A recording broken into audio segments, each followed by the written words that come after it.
मंदोदरी कहती है जब ब्राह्मण का अंत हो गया, आकर के देखती है, कहती है स्वामी यह आपकी गति केवल राम विमुख होने की वजह से हुआ है ना, कुल में कोई रहा नहीं कि आपकी अंत्येष्टि भी कर सके। तो राम विमुख होने का मतलब क्या है, आइए राम को समझे।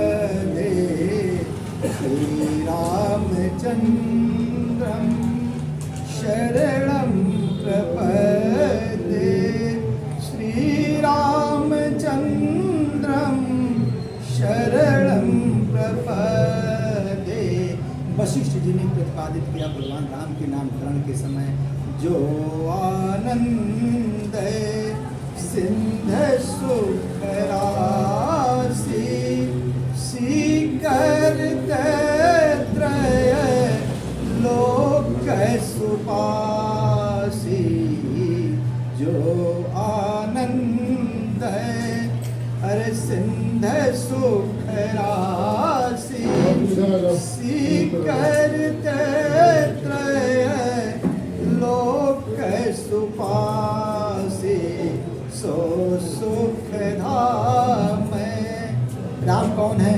जो सुख धाम अरे राम यस नाम, अखिल लोक दायक विश्रामा, अखिल लोक दायक विश्रामा। तो माँ मंदोदरी यही समझा रही है कि हे स्वामी आप राम के विमुख हो गए, इससे पूरा परिवार चला गया, पूरा कुल समाप्त हो गया। तो क्या कह रही है कि राम के विमुख होने का क्या मतलब, सन्मुख होने का क्या मतलब? राम को हम जाने जो जगत को विश्राम देने वाला है, आनंद देने वाला है, सुख प्रदान करने वाला है ना। रण रंग धीरम, जो रण में भी धैर्यता को बनाए रखता है, धीरज को बनाए रखता है ना। रण रंग धीरम अरे राजीव नेत्रम रघुवंश नाथम। इन आँखों से सबको सुख प्रदान करने वाला है।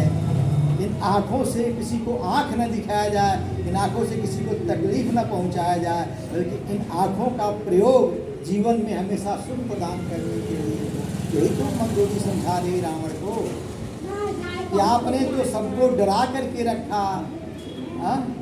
अरे चलते दसानने डोलत अवनी, अवनी माने धरती। जब निकलता था तो धरती कांप जाती थी कि पता नहीं कहाँ यह जो है प्रलय मचा दे। ऐसे रावण को जब राम से विमुख हो गया, राम से विमुख होने का मतलब क्या, इन गुणों से हीन हो गया, तो उसकी यह गति हुई। राजीव नेत्रम रघुवंश नाथम कारुण्य रूपम करुणाकरंतम, कारुण्य रूपम करुणाकरंतम श्री रामचंद्रम शरणं प्रपदे, श्री रामचंद्रम शरणं प्रपदे। हे जीव, ऐसे राम के शरण में क्यों नहीं जाता तू, है ना, जो करुणा के अवतार है, करुणा के सागर हैं। तो क्या मतलब, हम भी अपने अंदर करुणा की जो है उत्पत्ति करे, करुणा को भरे, करुणा दूसरे जीव के प्रति दिखाए, है ना। इसी बात को शंकर जी की स्तुति में क्या कहते हैं? कर्पूर गौरम करुणावतारम संसार सारम भुजगेंद्रहारम सदा वसंतम हृदयारविंदे भवम भवानी सहितं नमामि, भवम भवानी सहितं नमामि। ये शंकर जी और माँ पार्वती के स्तुति में ये गाए जाने श्लोक है। लेकिन आइए हम इसका अर्थ जिस तरह से लगाते हैं उसको देखें। कर्पूर गौरम करुणावतारम, हम अपने जीवन को, हम अपने चरित्र को कपूर की तरह से उज्जवल रखें, स्वच्छ रखें। कपूर का गुण है कि जलने के बाद कुछ बचता नहीं है। हमारा भी जीवन इस तरह से रहे कि सारे कृत्य को करते हुए जब संसार सागर से विदा हो तो कोई हमारे ऊपर आक्षेप न लगाए, कोई ऐसा न कहे करे ऐसा रहा कि जब तक रहा दुख देता था। यह कोई न कहने पाए, जब तक रहा हमारे साथ हमको सुखी देता रहा, सबको आराम देता रहा, सबके सुख दुखों में शामिल हो, ऐसा जीवन देते। कर्पूर गौरम करुणावतारम संसार सारम भुजगेंद्रहारम संसार सार। यदि इस संसार के का सार जो है बहुत अच्छा तो नहीं है, संसार की अनुभूति करें, आप विचार करें तो क्या है? सारे संबंधों का में माधुरता तभी तक है जब तक स्वार्थ की पूर्ति नहीं हुई है। तभी तक सारे संबंधों में माधुर्य है।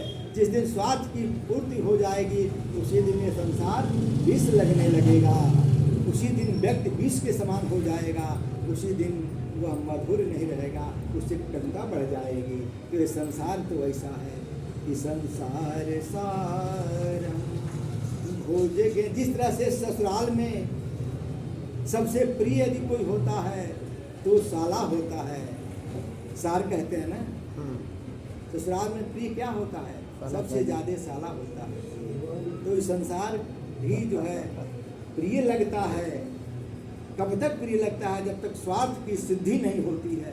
जिस दिन स्वार्थ की सिद्धि हो जाती है यही संसार विष लगने लगता है ना। भुजगेंद्रहारम, ये हमको हार के रूप में मिला हुआ। इसका अर्थ मैं इस तरह से समझता हूँ, आपको बताने का प्रयास कर रहा हूँ कि संसार के सारे रिश्ते तो सर्प की तरह से बहुत ही कोमल और गुदगुदापन लगने वाला होता है, बड़ा ही अच्छा लगता है, लेकिन उसके अंदर क्या होता है? विष भरा रहता है। जिस दिन स्वार्थ की पूर्ति हो जाएगी तो विष ही दिखाई देगा। संसार सारम भुजगेंद्रहारम। इस परिस्थितियों में रहते हुए भी हमेशा सदैव ध्यान रखें, सदा बसंतम हृदयारविंदे भवम भवानी सहितं नमामि। सदैव ध्यान रहे कि इसके अंदर परमात्मा बैठा हुआ है, परमात्मा रहता है। अगर हम दूसरे को कष्ट देंगे तो परमात्मा इसको बर्दाश्त नहीं कर पाएगा। शंकर जी ने विष तो पिया, उनको नीलकंठ कहा गया, लेकिन विष को गले के अंदर ही रख लिया, नीचे नहीं उतर, क्योंकि नीचे हृदयारविंदे, सबके हृदय में परमात्मा रहता है। हम क्या करते हैं? हम विष को ही निकल लेते हैं, किसी की कड़वापन को, किसी से दुश्मनी भाव को हम अंदर बैठा लेते हैं।